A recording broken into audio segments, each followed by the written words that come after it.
He promised me a fun night in Miami. Instead, I became his prisoner. I played his game to survive. But his final note haunts me. I was young, barely 25, chasing freedom on a solo trip through Miami, Florida. The city buzzed with life, its neon lights and ocean breeze pulling me in. I'd been traveling for weeks, hopping from one coastal town to another, craving adventure. Miami was my last stop, and I wanted to soak it all in. One night, I wandered into a vibrant night market in South Beach, the air thick with the scent of grilled food and the hum of live music. Stalls overflowed with colorful trinkets, and locals mingled with tourists. That's where I met him. His name was James, or so he said. He approached me near a jewelry stall, his smile disarming, his eyes a piercing blue. Tall, with a sharp jawline and a casual button-up, he looked like he belonged in a magazine. "First time in Miami?" he asked, his voice smooth, almost too perfect. I nodded, clutching my bag a little tighter. He said he was a local, born and raised in Florida, just out enjoying the night. His charm was effortless, and I felt my guard slip. James pointed out a food stall, insisting I try the best tacos in the city. We laughed over spicy salsa and swapped travel stories. He claimed he worked in real estate, nothing fancy, just helping people find homes. His words flowed easily, and I found myself relaxing, drawn to his confidence. When he suggested dinner at a nearby restaurant, I hesitated. I didn't know him, but his laugh, warm and inviting, made me feel safe. "Come on, Emily," he teased, using my name like we were old friends. "Live a little," I said yes. Dinner was a blur of candlelight and wine at a chic spot overlooking the ocean. James was magnetic, asking about my life, my dreams, my family back in Ohio. He said he grew up not far from there, in a small town near Cleveland, and we bonded over Midwestern winters. I felt seen, special. After dinner, he suggested a club, one of Miami's hottest, he claimed. My instincts tugged at me to call it a night, but the energy of the city and James's easy grin pushed me forward. The club was electric, all pulsing lights and thumping bass. We danced, laughed, and for a moment I forgot I was alone in a strange city. James handed me a bottle of water, insisting I stay hydrated. "You're too fun to let crash early," he said, winking. I took a sip, then another. The room started to spin, my limbs growing heavy, his face blurred, his smile twisting into something I couldn't read. Panic clawed at my chest, but my body wouldn't move. I tried to speak, to ask what was happening, but my voice was gone. The music faded, replaced by a dull roar in my ears. James's arm wrapped around me, guiding me toward the exit. "Let's get you home," he murmured, his voice distant, cold. I wanted to scream, to run, but darkness swallowed me whole. The last thing I felt was the cool leather of a car seat, and then nothing. My head throbbed, a dull ache that pulsed behind my eyes. I blinked, expecting the neon glow of Miami streets, but darkness greeted me. The air was stale, heavy with the scent of damp concrete. My body felt sluggish, like I'd been dragged through mud. I was lying on a thin mattress, the kind that creaks with every move. My hands fumbled, searching for something, anything to ground me. Cold walls, rough under my fingertips, closed in around me. No windows, no light, just a faint hum from a single bulb dangling above. I was in a basement, or at least that's what it felt like. Panic surged,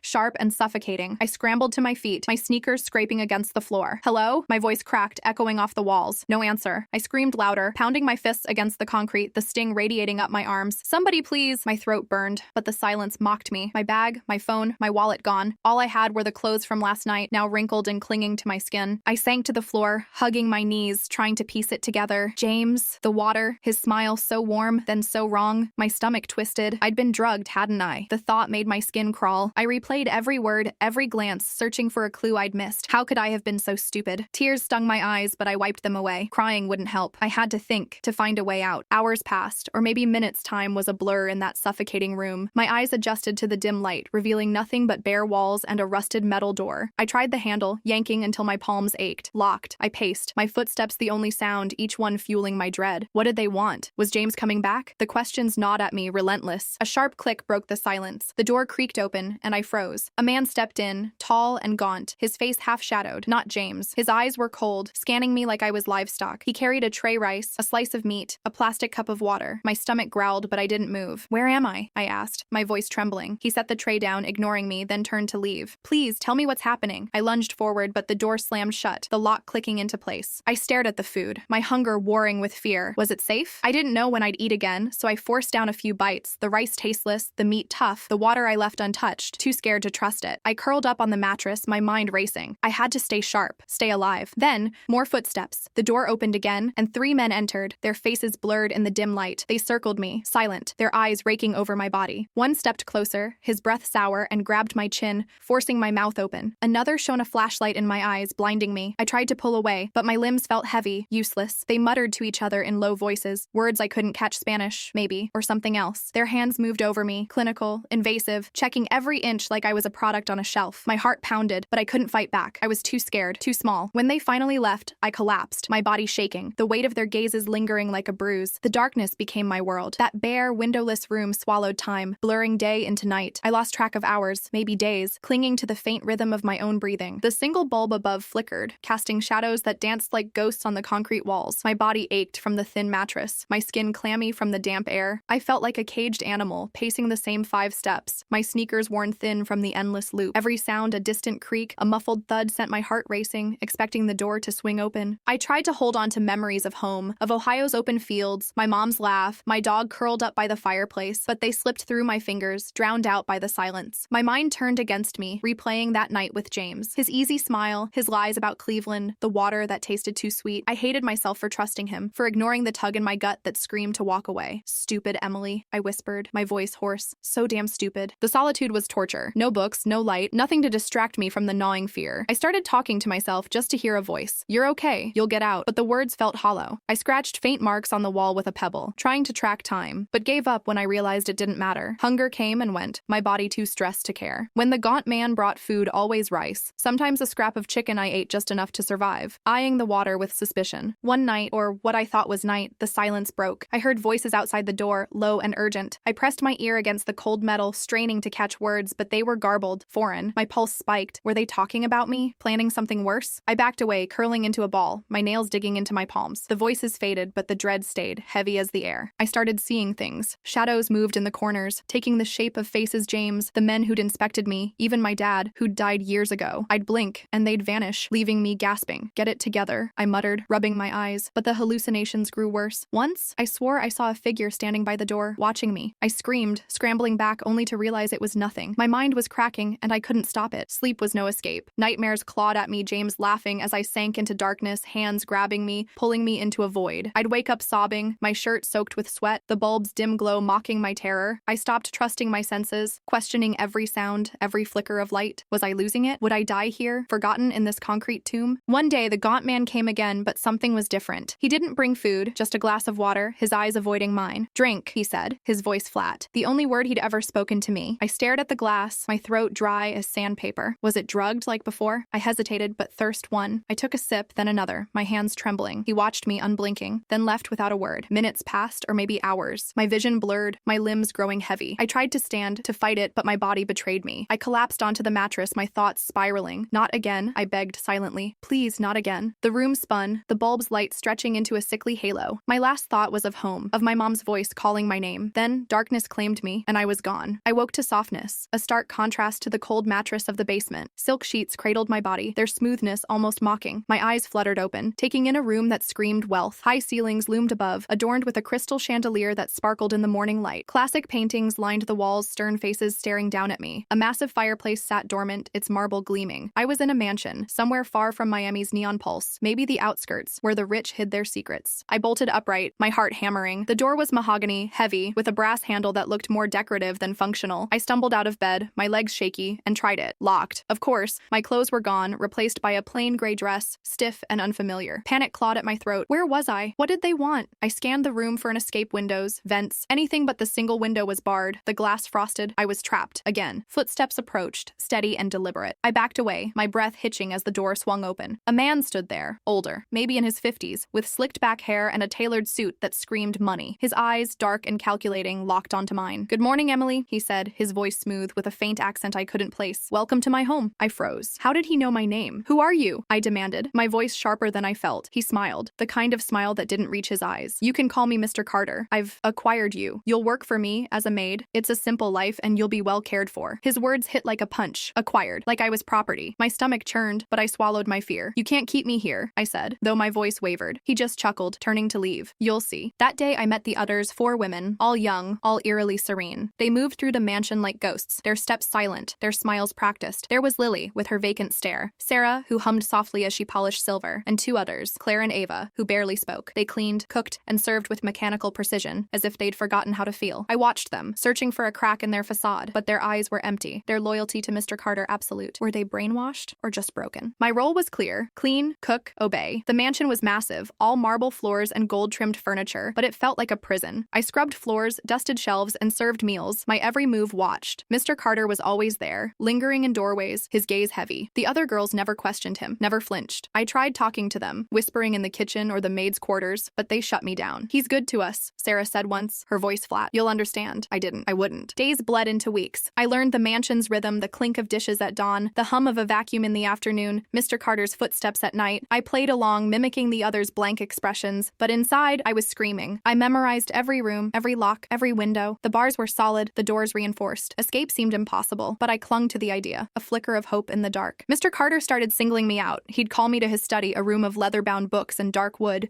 to serve his coffee or tidy his desk. His eyes followed me, too close, too long. "You're different, Emily," he said once, his voice low, smarter than the others. I forced a smile, my skin crawling. Was he testing me? I couldn't tell. The other girls noticed, their whispers sharp with jealousy. Lily glared when I passed, Ava muttering behind my back. I didn't care. I had to stay sharp, stay alive. One night, he summoned me to the library, a cavernous room lined with books I wasn't allowed to touch. "Dust the shelves," he ordered, sitting by the fire, a glass of whiskey in hand. I worked in silence, feeling his gaze. Halfway through, he stood, pulling a book from the shelf. "Ever read this?" he asked, holding out a worn copy of Jane Eyre. I shook my head, wary. Maids weren't allowed books, music, anything that fed the mind. "Take it," he said, his tone soft but commanding. "Read it." I hesitated, then took it, my hands trembling. It felt like a trap, but I couldn't refuse. As I left, book clutched to my chest, I realized something. He was watching me closer now, trusting me more. That trust could be my way out. I just had to play his game, bide my time, and find a crack in this gilded cage. Time in the mansion warped, each day a mirror of the last. I'd been Mr. Carter's maid for nearly a year, my life reduced to polished silver and spotless floors. But beneath the surface, I was plotting. Every smile I forced, every "yes, sir," was a step toward freedom. Mr. Carter's trust in me grew, his favoritism obvious. He let me into rooms the other maids couldn't touch, his private study, a sanctuary of dark oak and locked drawers. That's where I found it, my lifeline. One evening, while dusting his desk, I noticed a drawer slightly ajar. My heart skipped. I glanced at the door, listening for footsteps. Silence. I eased the drawer open, my fingers trembling. Inside, buried under papers, was an old flip phone, its screen scratched but glowing faintly. No passcode. I stared, my pulse roaring in my ears. Was this a test? Mr. Carter was cunning, always watching, but the phone felt real, heavy with possibility. I snapped it shut, sliding it back exactly as I'd found it, and finished cleaning, my mind racing. For days, I checked the drawer, ensuring the phone stayed there, second drawer, left side, under a stack of invoices. It was always there, untouched. I memorized Mr. Carter's schedule. Mornings in his office, afternoons in the garden, evenings in the library. The study was mine for brief windows, moments when the house was quiet. On the fifth day, I couldn't wait anymore. I slipped into the study, my hands slick with sweat, and grabbed the phone. I flipped it open, praying for a signal. One bar, flickering like a dying star. I moved around the room, holding the phone aloft, searching for a stronger connection. Nothing. Desperation clawed at me. I climbed onto the desk, balancing on my toes, and there 2 bars, steady. My hands shook as I scrolled through contacts, all unfamiliar names, likely Mr. Carter's associates. I didn't care. I dialed a number I knew by heart. My best friend Rachel, back in Ohio. The phone rang, each tone an eternity. My eyes darted to the door, expecting Mr. Carter to burst in. "Hello?" Rachel's voice, faint but real, hit me like a lifeline. I nearly sobbed. "Rachel, it's Emily," I whispered, my voice cracking.